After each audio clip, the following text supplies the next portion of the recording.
the video starts, make sure you follow our socials in the description and subscribe so you never miss an episode. Welcome back to the Offbeat Podcast, back again this week with another virtual recording. I am joined by two of the Dictator boys just before we're about to set off on their jollies in sunny Spain. How are we, boys? It's Zach and Joe. You okay? I'm good, mate. I'm good. Thank you for having us, Luke.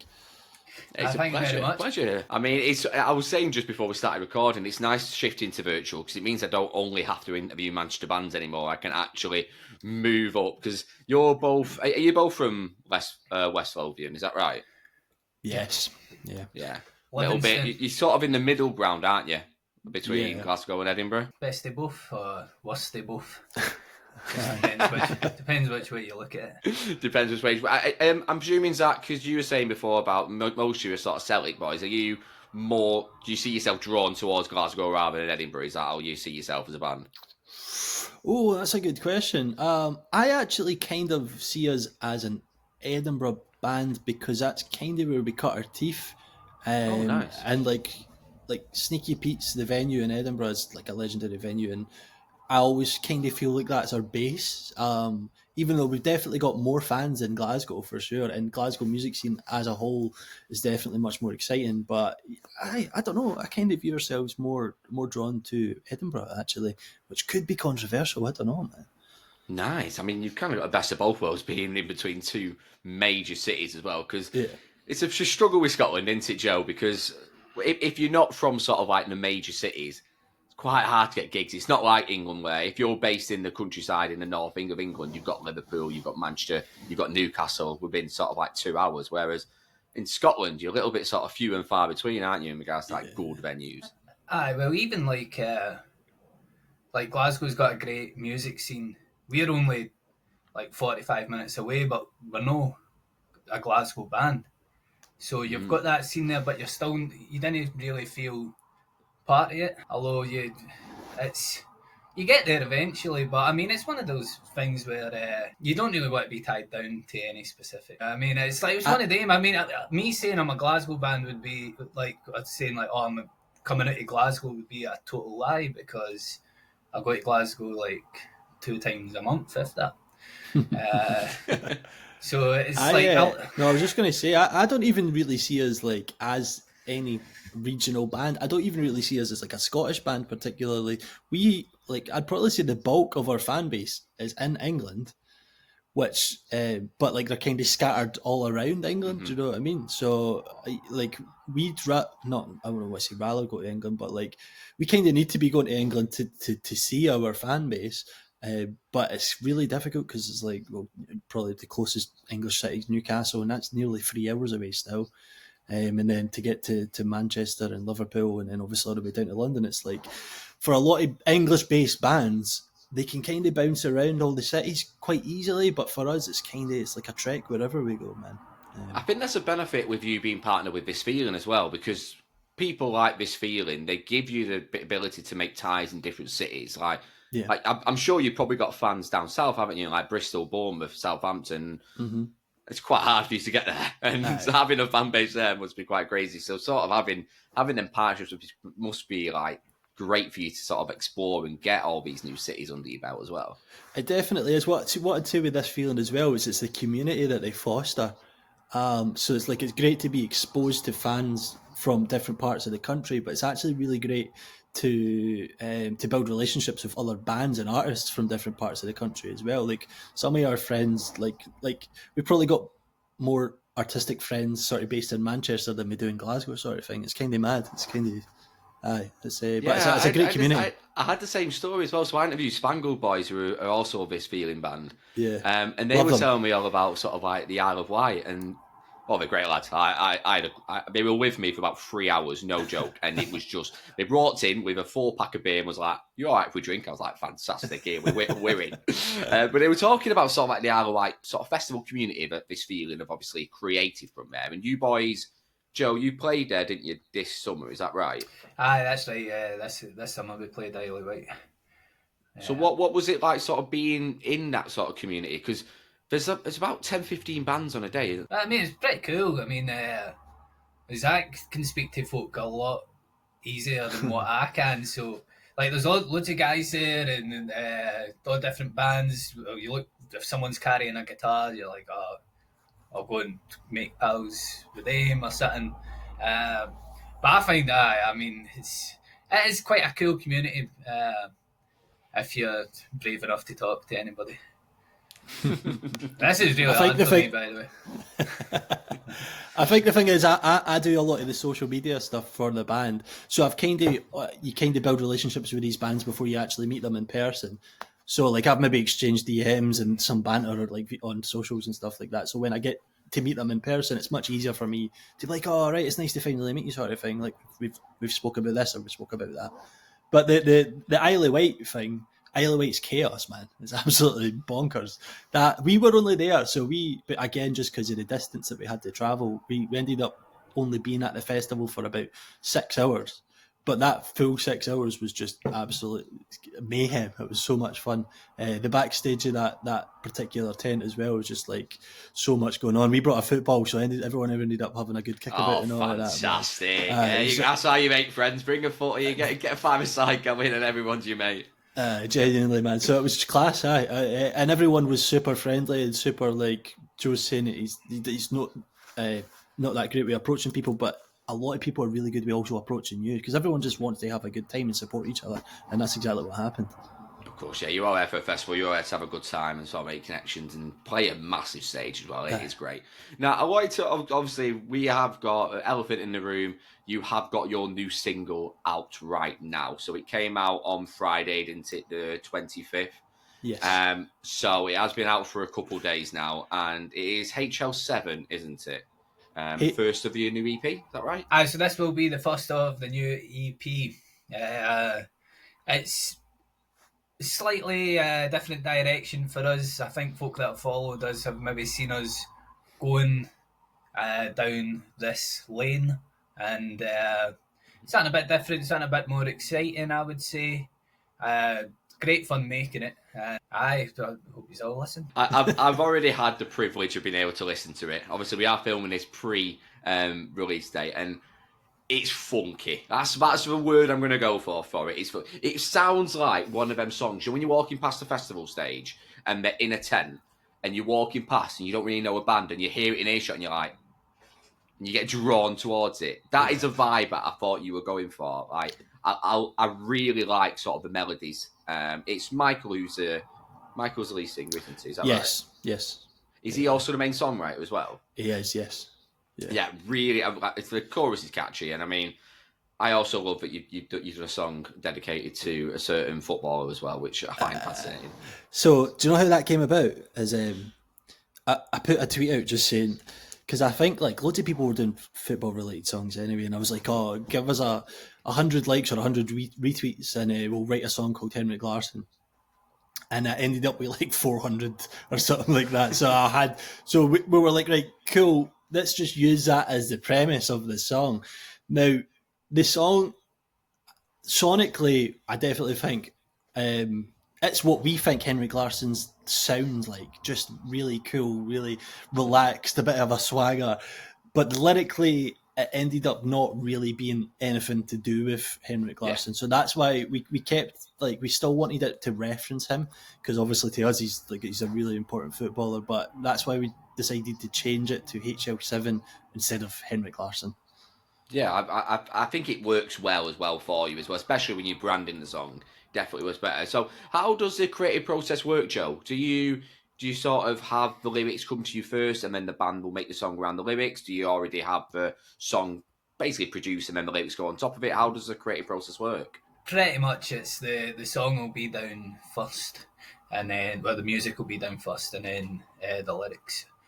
To be honest, Michael might have something that he'll want to write a song around, like some lyrics he'll want to write the song around, and then usually it'll just be a verse or a chorus or an idea, and then basically fill the blanks in when it comes to recording the song.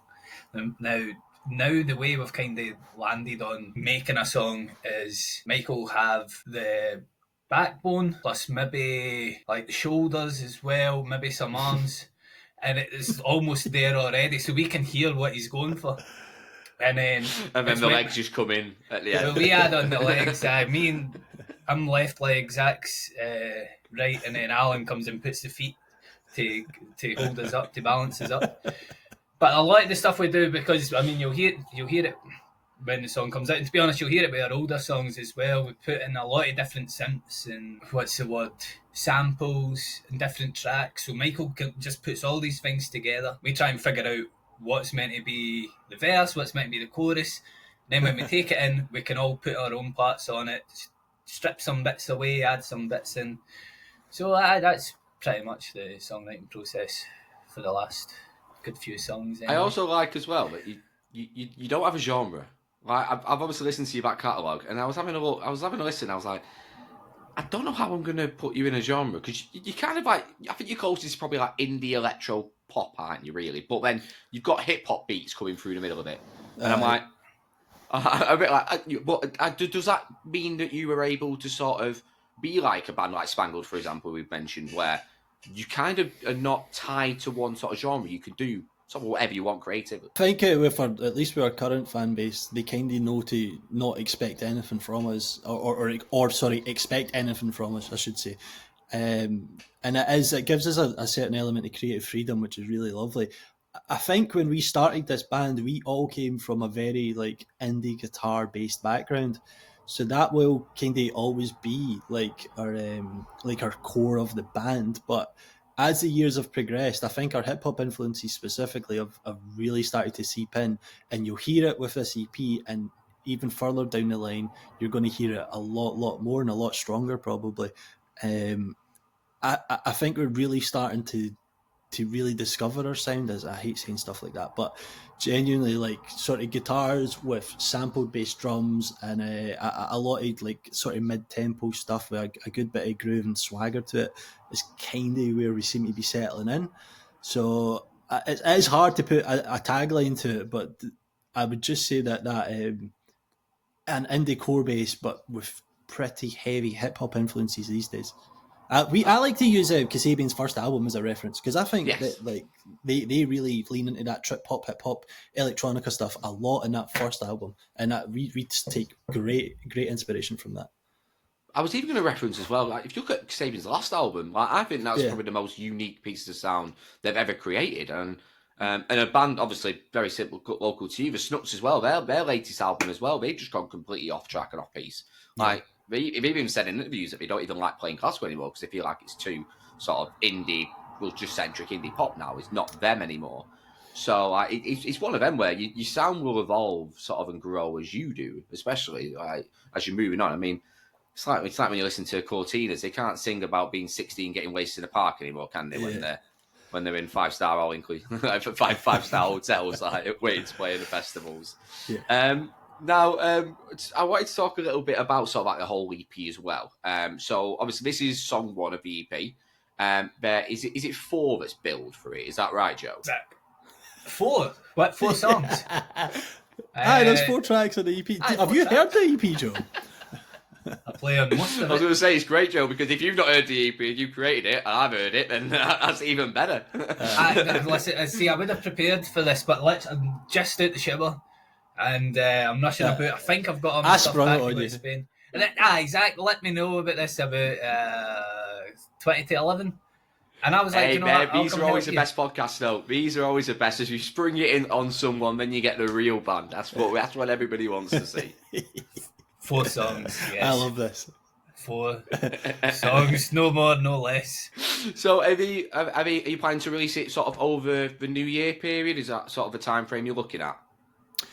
That's exactly it, mate. So the song's just come out. There'll be another one very, very soon. It'll be another 2 very, very soon, and then I can give you the release date because we'll be announcing that as well. So nice. All 4 tracks will be available by Wednesday the 29th of January, just in time for us heading out on a wee mini Scottish tour. So yeah, I was having a look at the Scottish tour dates as well, which could be very, very fun. Yeah. So are you a little bit worried about doing Scotland over winter? Mainly just because of the weather. Aye, definitely. East Coast weather. Especially where we're going, it could be disastrous. But Aberdeen, well, Aberdeen's one of these places. Do you have anyone for Aberdeen that listens to this podcast? Before this, I mean, honestly, I actually had on the Spotify randomly. I had some plays from India over the last year, so right. We could have Aberdeen, could have India. We don't know. Very similar places as well. Yeah, it is. Yeah. To be honest, I'm really looking forward to it. It's been a while since we've been up that way. I think Aberdeen we've played a couple times, and each time something's went wrong. So I'm hoping this is the third time where everything comes together. So I'm pretty sure the first time we played, you weren't here, Zach. Me, Michael, and Alan done a 3-piece, and we got booed. The second time, why did you get booed? Well, to be fair, it must have been really confusing for them because we had all red tracksuits on, so we Aberdeen Football Club's colours. And then Michael went up and said something like, although we're wearing these tracksuits, we are all Celtic supporters. Now, the band we were supporting basically just got the Aberdeen Ultras as their fan base, so they were all going mental, man. I was like, cheers, Michael. You could have done it at the end of the set, like right at the start. But the second time we played, we had venue problems, and this time I'm hoping it's got to come together and be a really good show. I mean, it's in the middle of nowhere. I mean, the benefit was talk about if you do get stranded in Aberdeen, you can just do a 3-night stay and just do a gig every night and just do impromptu. I mean, could always work. You never know. So are you looking to sort of head down south then over sort of like New Year moving into next year then? Are you looking at any sort of like UK dates? Because I did get a few questions asking. We're definitely in the planning process of getting some dates. I don't think it's going to be many dates. I think we're probably just looking at sort of Manchester and London most likely. Nice. It's just hard for us to do lots of different cities, especially in England, because it always means a night over staying. Mm-hmm. And it's just difficult. So we're probably just going to get the 2 in at the moment, and then we'll see where things go. We'll see how festival season shapes up for us. But yeah, there is 100% intention to come back to England, do a couple of dates. We're just trying to get those venues finalised. Nice. I mean, there's so many good venues nowadays, and especially because this feeling, ever since I've been interviewing this feeling bands, I'm starting to getting to know venues in different cities. I've only ever really been to gigs I've been to Glasgow before. I've done Manchester obviously loads of times, Leeds and Sheffield. But apart from that, I'm a little bit sparse. So sort of learning these venues is always great and seeing these amazing bands. I wanted to end part one on a question as well, sort of about the inspirations, because the inspirations for your band are pretty mental, because you've obviously got the hip hop influences, you've got the sort of indie pop sort of influences there for you. Is there any sort of artists that you would sort of pinpoint, Joe, as being like, these are the ones that we sort of want to emulate as best as we can? Or is it a kind of case of you trying to just pull from every single string, really?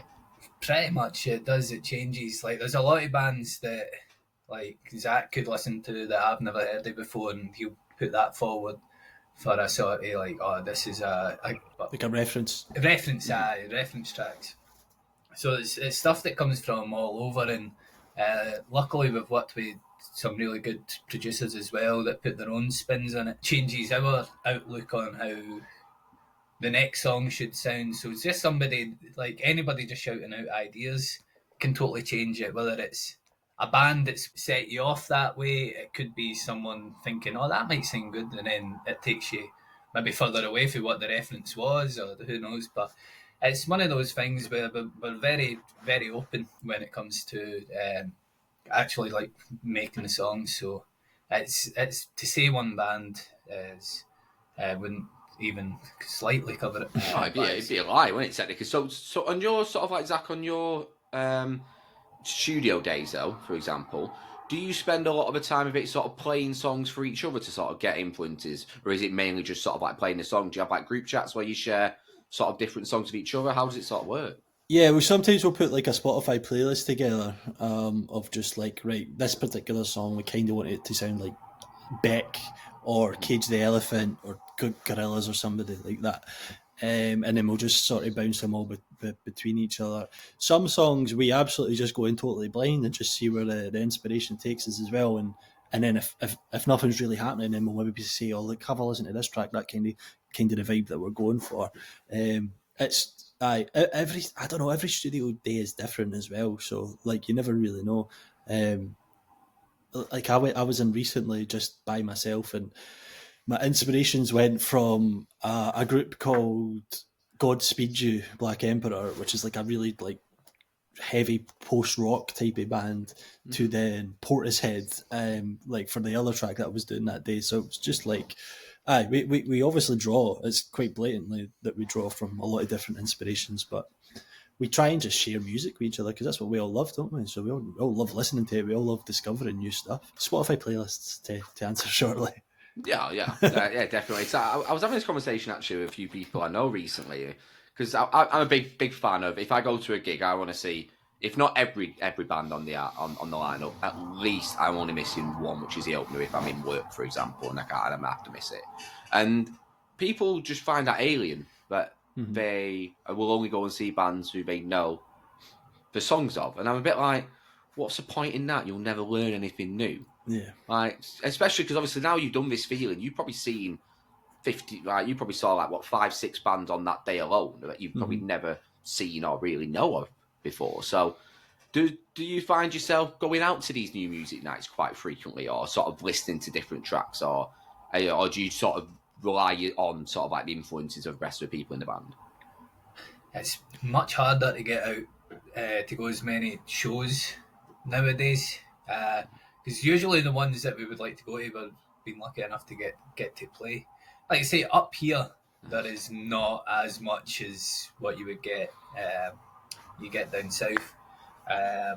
Like we used to be quite lucky where we had loads of bands coming out the same area as us, and that's just seemed to have stopped. But I mean, definitely, like, well, Twitter, I was going to say, Twitter used to be really good for new bands. That's it. Like a lot of bands down south that were quite pally with. That's how we got to meet them, and they would put you on to new stuff. There was guys that didn't play in bands; they just loved sharing new music. So that was one of the best ways to get to know, for us, to get to know bands down in Leeds, Manchester, or Oxford, but like places like we would never come across them. So for us stuck up here, it's the internet is internet's good, man. I don't know if you've tried it before, but it's amazing what you can find in it from time to time. But I love, I'm going to clip that, and then in your group chat every single time there's any internet references, you just have a clip of Joe saying, "I think that's quite good." That's all he can do. Just clip that up every single time. The internet's getting a bit too big for its boots nowadays, but everything needs to be done on the internet. I hate just trying to like play a game on my phone or something, and then it's like, oh, you got to sign up, and then it's asking you for details. I'm like, I'm trying to play Golf Clan or whatever it is, man. Jesus, give me a break. Golf Clan? You just thought of Clash of Clans and thought, right, let's think of a sport here. Right, I've not got my phone. My phone's next door charging, but there is it's like Golf Clan or something. I'm sure it is, man. It's really good. I've never heard of it, but I'm definitely going to search it after this, definitely. Excellent. So that'll be the end of part one there, and we're going straight back into part two. Wait, I wanted to talk a little bit about the music video, because obviously about to come out, and then obviously about sort of like your 2025 plans in a bit more detail, see sort of where we are sort of going with Dictator. So see you in part two.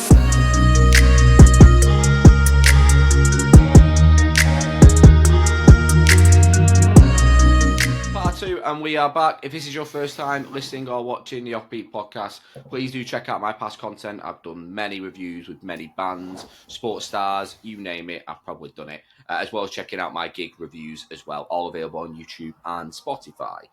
There's the admin out of the way anyway, boys. So moving on to, so I watched your music video this morning. I love how it's shot. Can you please just explain to me, Zach, how it was shot? Right. I don't know if you know this, Luke, but bands don't make lots of money these days. So I basically took it upon myself to say, look, we've not got any money to shoot a proper music video. Let's just do it ourselves. Nice. So we pretty much done that with the assistance of one of our friends who's got a very good camera and is quite talented at editing. His name's Scott Kempick. Shout out Scott. We basically just done the whole thing ourselves. We storyboarded it. We directed it all ourselves. We shot it locally to us in the I like to call it the famous Livingston skate park. It's kind of where I grew up, and it's one of the very few places in our hometown of Livingston where like culture is kind of celebrated. Livingston's a new town, so there's not much really going on here. It's mostly just loads of houses and then a really big shopping centre. And I'm not like I love it here. This is where I'm from, and it's shaped me. But there's not like, for artistic minds, there's not a lot of places to go be inspired. But the skate park is one of those places. I love it down there. Even though I don't really skate anymore, I'll still try and make a point of just walking down and seeing what new graffiti's there and stuff, and see what could, like, there's always dudes playing music, and it's all like, it's just a fun place to be, man. So I wanted to celebrate that, so that's why we shot it down there. But yeah, like the style of it was just, we just wanted it to reflect us and our personalities. So we wanted it to be vibrant. We wanted it to be tongue-in-cheek, a bit of a laugh. It's a skate park, but there's a football involved and all of that. We were just like, because that's what we do. We're always just kicking about, bouncing the ball around, whatever. There's a little bit of skateboarding involved, but none of us are particularly talented in it. One of the local pros is actually in the video, but he's only in it for like a couple of seconds. So try and spot that if you can. But yeah, man, like I'm actually like super proud of that music video. We've done a couple in the past where we've shot them ourselves as well. Michael's done the Moonlight video and the Finn video as well. It's just stuff that like it's born out of necessity, but then it turns out to be stuff that you really enjoy because it's just another creative outlet, I suppose. Nice. So how much of it was storyboarded, and did you do anything sort of like off the cuff in the video, Joe, like on the day? Because I'll admit, at some points you were just all bouncing around, and I was like, this is just, I don't know what's happening here, but I like it. And was there any sort of like off the cuff on the day, Joe, from you? Well, so Zach was the director. He had the idea of what he wanted. He had already been down the week before to get all the different shots. I had an idea of what he was wanting, so a lot of it was just solo shots in front of the camera, either like dancing or just moving about. So we kind of got a good few solo shots each, and then it was kind of, well, there was a bit in the big bowl. We had that bit was pretty good. That's where the pro skater came in, and Zach's direction was brilliant. Had us all around, all the different wee things. The skaters was coming round, and then after that, it was just kind of like, let's get some extra shots. So I had a wee shot in the skateboard. I fell off it. I think that might be in the video. It is, so,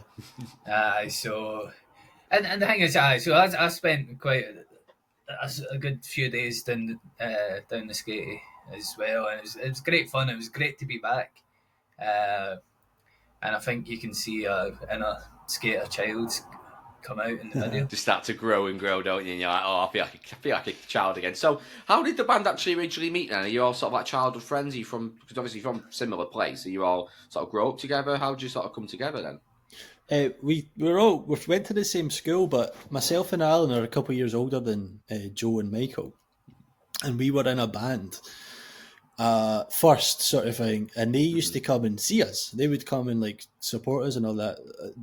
You could argue that we're probably their first inspiration.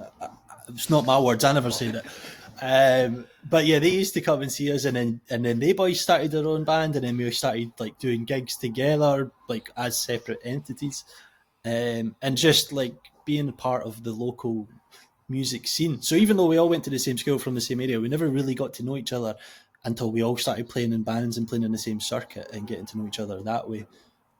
We were, myself, Alan, and Michael were all ended up joining a different band, one of our friends' band, they were called the Phantoms. We kind of realised around that point that we were like looking to do similar styles of music, I guess, or looking for like a different like creative outlet. And so we started jamming. By this point, we were all good mates anyway. And we were like, oh, cool, this is maybe coming to something. We knew if we needed a bass player, Joe was always going to be the first choice for that.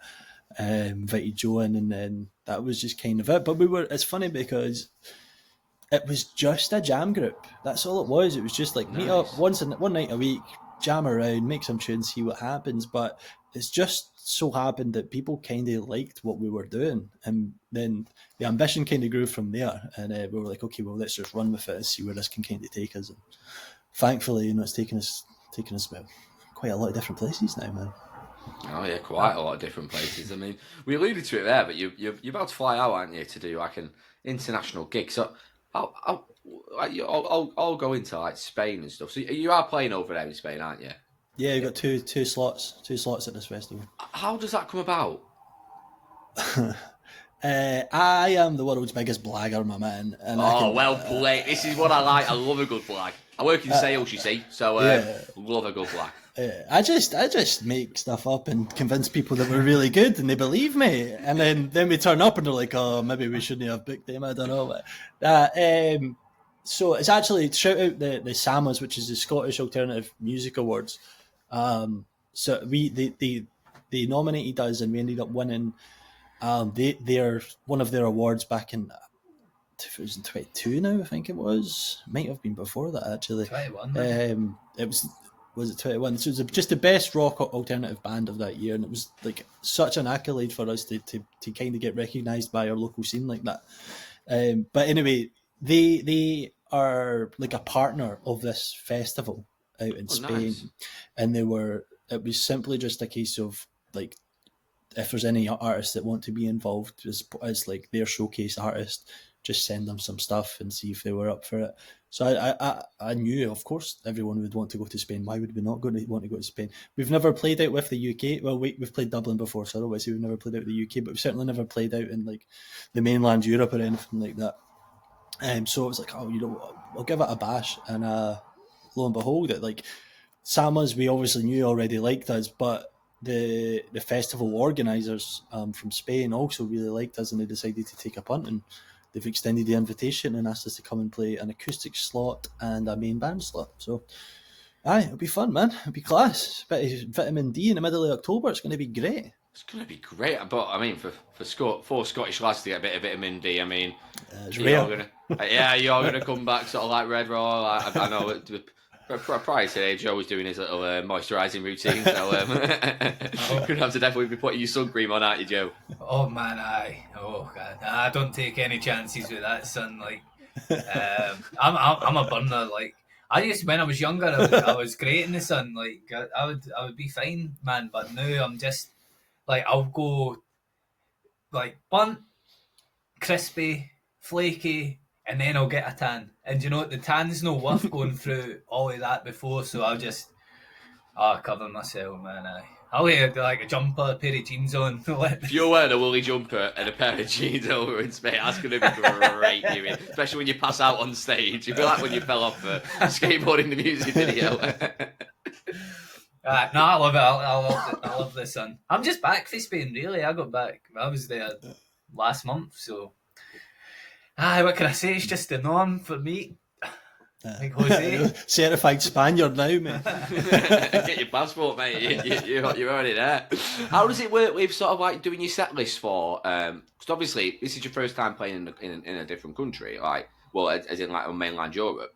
Have you already got your set list nailed down already, or are you going to maybe tweak it as you go in? Well, we're lucky that festival season wasn't really that long ago, so it's like we're pretty sharp. We're feeling pretty confident in everything that we do, and we're basically just going to take that set, but it's a wee bit longer of a slot. So we're just going to we've thrown in a couple of new tunes. Well, the EP tunes. So, nice. And thrown in a couple of classics that have not been in the set for ages either. Actually, Days Gone By. Which we released ages ago, but it's a great tune, so we're throwing that in. And we're also, our trumpet player Leslie's also going to be joining us, so we weren't able to bring her to all the festival slots this year, so it's going to be great to just have her over there to do. It just brings a whole new element and atmosphere to the live show that we love. Again, bands don't make that much money, my man, so we can't always bring our session players, but when we can afford to do it, we're always going to do it. And certainly, just to touch base from earlier, Manchester and London for sure we're bringing the full shebang, and so definitely want to go all out for that. But yeah, the set was already, it's pretty much done, been done all year. So Who's like who takes charge in sort of like a set list? So say for example, if you're going into like a February, March time, you've got a list of, I don't know, like 4 festivals coming in the summer. Who is it who takes charge sort of in the banjo to be like, right, I feel like we should close on this, open here, interlude, etc., etc. Who takes charge? I think we all kind of put our part in. So we've got a whiteboard in our practice room, and we've got all the songs from Days Gone By, which was one of our first, right down to like Henrik Larsson. So we've got everything there, and we've kind of got a sort of like, we know what we should start with, we know what should come in the middle, we know what we should end with, and everything else in between. So it's a group discussion, and usually it works out kind of the same, but it's always put our thoughts into that. Like I'd always do my best to get Days Gone By out. So the thing was, so with Days Gone By, that was one of the first songs. I don't know if it was the first song we released. I don't think it was, but I'm sure it was one of the. It was one of the first songs. It was the first song we played together, and that's why I play guitar in it, because I think we were going to. For what I can remember, it was a long time ago. I don't know if we were going to move about instruments a bit more, if me and Zach were going to swap more. So for this one, I played the guitar in it, and then ever since then, I've just went back to bass and stuck with it. So we very rarely practice it, and any time we go to play it on stage, it is like, I'm not used to playing bass, and the frets are so small. I can sit in the practice room and play it fine, but see when it's like dark on stage and you only get like a flickery light every 2 minutes when the big purple light moves by your fingers to see where you are. So I'm always like thinking about that in my head. So when it comes to the set list, that's the one thing I try and get out, but I'm prepared for playing it in Spain. But apart from that, I love. Now you've said that, whenever people are going to, when Days Gone By are going to be on now, everyone's just going to be staring straight at you, being like, "Is he playing?" I'm static, like this. That's all you can see. The feel so. I need to draw a wee smile at the top of my hat.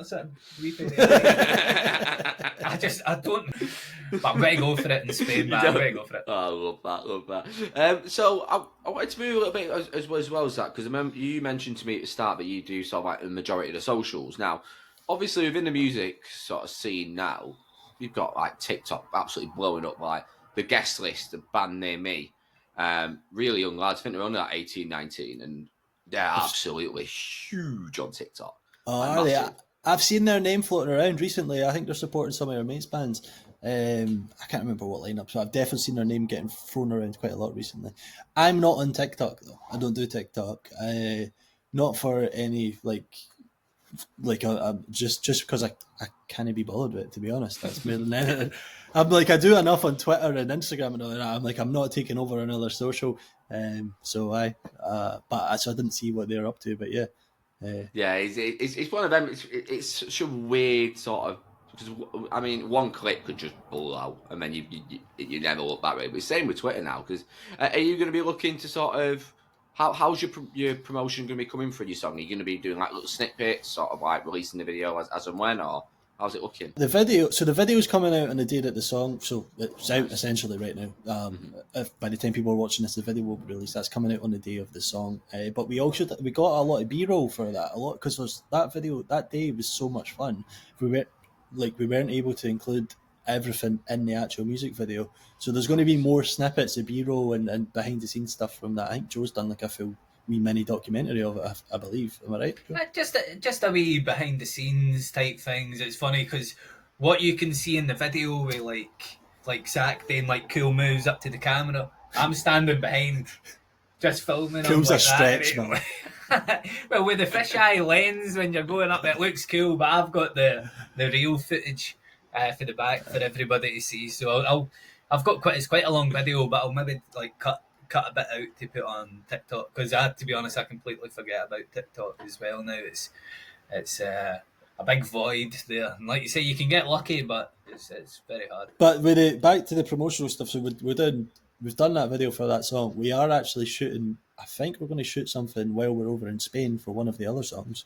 Nice. And like as I say, we're just trying to get better at that aspect of being an artist. It is important to be on social media. It is important to have many feathers in your hat these days if you want to be successful. And it also turns out it's really enjoyable to be able to express yourself in a different manner. So we're going to be shooting more video stuff to help promote the EP for sure. But we've got loads just from the HL7 video that'll be coming out in the next sort of few weeks as well.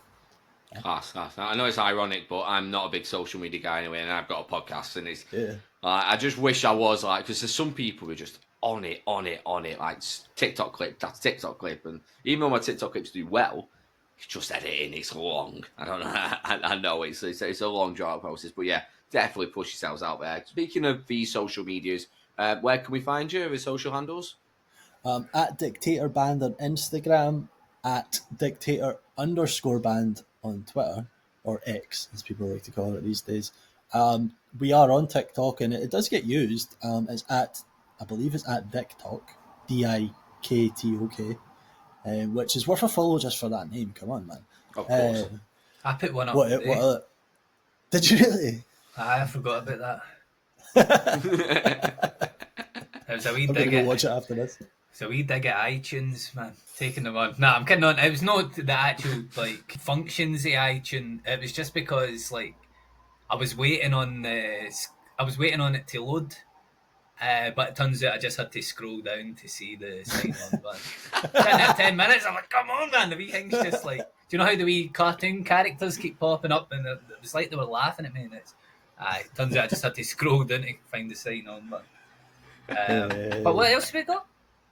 It's hundreds, man. I don't even know what the Facebook is. It's been that long since I've been on Facebook, but we're on Facebook. I'm sure it'll be easy enough to find.